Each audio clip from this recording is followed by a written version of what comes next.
নমস্কার বন্ধুরা, যুব শক্তি প্রকল্পের বড় আপডেট। তোমরা অনেকেই চিন্তিত রয়েছো এবং আমাকে কমেন্ট করছো যে দাদা যুব শক্তির কি আপডেট রয়েছে। তো যুব শক্তির কি আপডেট রয়েছে সেটাই আজকের বলবো। দেখো, অন্নপূর্ণা ভান্ডার প্রকল্পের যে ফর্ম ফিল আপ সেটা তো শুরু হয়ে গেছে এবং তোমরা যুব শক্তির আপডেট জানতে চাইছো।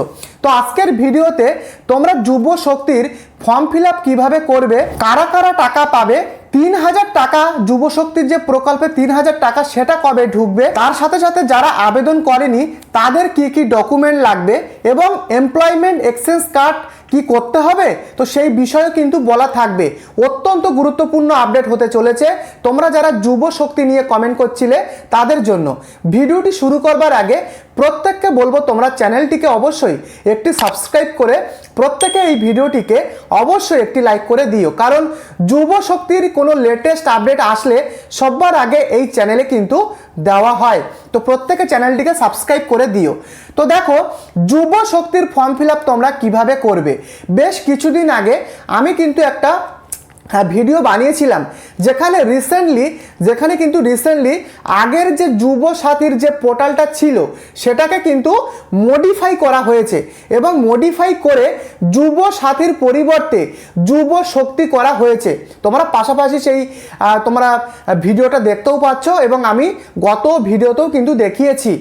তো দেখো, আগের যে যুব সাথীর যে পোর্টালটা ছিল তার সাদা নীল কালার চেঞ্জ করে পুরো গেরুয়া কালার কিন্তু করা হয়েছে, যে নতুন যে যুব শক্তি যেটা পরিবর্তিত হয়েছে এবং সেখানে কিন্তু শুভেন্দু অধিকারী আমাদের মুখ্যমন্ত্রীর ছবিও কিন্তু লাগানো হয়েছে।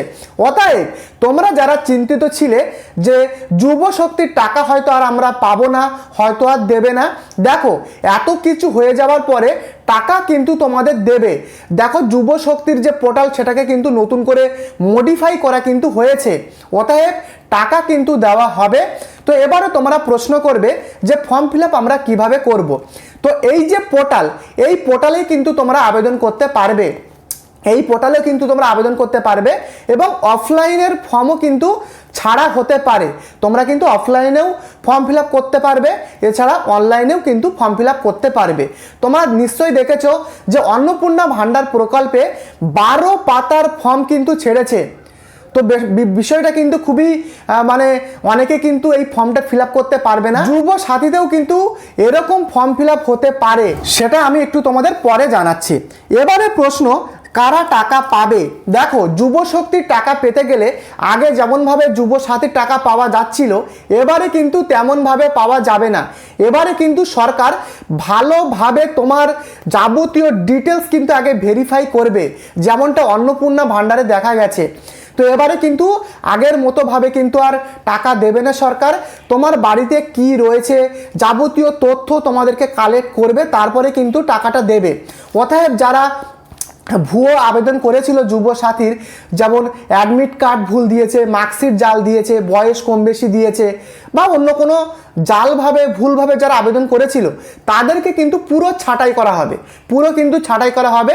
তার উপরে কিন্তু যারা সত্যিকারের প্রাপ্য তাদেরও কিন্তু ভালোভাবে ভেরিফিকেশন করবে সরকার। কেন কি, যে উপভোক্তা টাকাটা দেওয়া হবে তার কিন্তু দেখা হবে যে সে সত্যিকারের বেকার কি না, সে কি কোনো ইনকাম করছে, সরকারি বা বেসরকারি প্রাইভেট সংস্থাতে কি সে যুক্ত, সেটা কিন্তু সরকার ভালোভাবে আগে যাচাই করবে।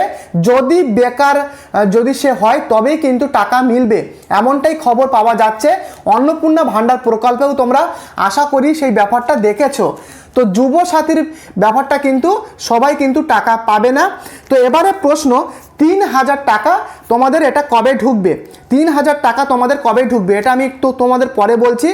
তো দেখো, যারা যুব শক্তির বা যুব সাথীর টাকা আগে পেতো না, প্রথম কিস্তি দ্বিতীয় কিস্তি যারা টাকা পায়নি, যারা নতুনভাবে আবেদন করবে, নতুন অ্যাপ্লিকেন্ট, তাদেরকে কি কি ডকুমেন্ট দিতে হবে যখন তারা ফর্ম ফিল আপ করবে। তো দেখে নাও ডকুমেন্ট কি কি দিতে হবে, তোমরা দেখে নাও। তো দেখো, 1 নম্বরে বলছি মাধ্যমিক বা তার সমতুল্য যে কোনো কোয়ালিফিকেশনের অ্যাডমিট কার্ড কিন্তু দিতে হবে। 2 নম্বরে মাধ্যমিক বা তার সমতুল্য যে কোনো কোয়ালিফিকেশনের মার্কশিট কিন্তু দিতে হবে। এছাড়া আধার কার্ড কিন্তু দিতে হবে, ভোটার কার্ড কিন্তু তোমাদেরকে দিতে হবে। তারপরে তোমাদের যে ব্যাংক পাসবুক রয়েছে তার প্রথম পাতার জেরক্স, যেখানে তোমাদের bank account number, IFSC code, বিভিন্ন ডিটেলস লেখা রয়েছে, সেই ব্যাংকের প্রথম পাতার জেরক্স তোমাদেরকে দিতে হবে। এছাড়া তুমি যদি এসসি হও, এসটি হও বা ওবিসি ক্যান্ডিডেট হও, তার কাস্ট সার্টিফিকেট কিন্তু দিতে হবে। এছাড়া recent passport colour size photograph কিন্তু দিতে হবে। দেখো 6 মাসের বেশি পুরনো না দেওয়াই ভালো। 6 মাসের আগে recent colour passport size photo এবং সিগনেচার, তোমার সিগনেচার। তো যেগুলো বললাম, এগুলো প্রত্যেকটা যে ডকুমেন্টগুলো, সেগুলোকে কিন্তু তোমাদের সেলফ অ্যাটেস্টেড করতে হবে। সেলফ অ্যাটেস্টেড করে পিডিএফ করে কিন্তু তখন তোমাদের ওয়েবসাইটে, যারা তোমরা অনলাইনে আবেদন করবে তখন কিন্তু আপলোড করতে হবে, বা যারা অফলাইনে আবেদন করবে তখন কিন্তু সেগুলো জেরক্স কিন্তু তোমাদেরকে দিতে হবে। তো এই যে ডকুমেন্টগুলো বললাম, এগুলো কিন্তু আগের যুবসাথীর যখন ফর্ম ফিল আপ হয়েছিল তখন কিন্তু লেগেছিল। তো এই সমস্ত ডকুমেন্টগুলো কিন্তু লাগতে পারে, কারণ এখনও পর্যন্ত অফিসিয়ালি যে নোটিশ সেটা কিন্তু এখনও আসেনি যে কবে থেকে ফর্ম ফিল আপ করা হতে পারে। তো আমি তোমাদেরকে বলতে পারি, দেখো এই যে অন্নপূর্ণা ভাণ্ডারে যে ফর্ম ফিল আপ চলছে, এই জন্য কিন্তু যুব শক্তির যে ফর্ম ফিল আপ সেটা কিন্তু এখন আটকে রয়েছে, কারণ একসাথে অনেকটা চাপ হয়ে যাবে সরকারের, ফলত একটু কিন্তু ডিলে হচ্ছে। তো এবারে তোমরা প্রশ্ন করবে যে দাদা, তাহলে আমাদের যুব শক্তির ফর্ম ফিল আপ কবে থেকে হবে? দেখো, একটা এক্সপেক্টেড বা টেন্টেটিভ ডেট বলা যেতে পারে জুন মাসের মিডিলের দিক থেকে তোমাদের যে যুব শক্তির যে ফর্ম ফিল আপ সেটা কিন্তু শুরু হতে পারে। বিভিন্ন সংবাদ মাধ্যম, বিভিন্ন সূত্র থেকে কিন্তু এই খবরটা জানা যাচ্ছে। বুঝতে পেরেছো? তাহলে 3000 টাকা কবে ঢুকবে? দেখো, 3000 টাকা কবে ঢুকবে সেটা বলার আগে জুন মাসের মিডিলের দিকেও যদি আমি ধরে নিই ফর্ম ফিল আপটা যদি শুরু হয়, তাহলে কিন্তু পরবর্তী জুন মাসে এই 3000 টাকা যে কিস্তি সেটা কিন্তু ঢোকার সম্ভাবনা অনেক কম রয়েছে। তাহলে জুলাইয়ের দিক থেকে একটা এক্সপেক্টেড ডেট রয়েছে তোমাদের যে 3000 টাকা সেটা কিন্তু ঢোকার। তো এবারে প্রশ্ন অনেকেই তোমরা করেছো যে দাদা, এমপ্লয়মেন্ট এক্সচেঞ্জ কার্ড কি আমাদের করতে হবে? এখনো পর্যন্ত সরকারিভাবে কোনো রকমভাবে কিন্তু জানানো হয়নি যে তোমাদের এমপ্লয়মেন্ট এক্সচেঞ্জ কার্ড করতেই হবে, না হলে টাকা ঢুকবে না।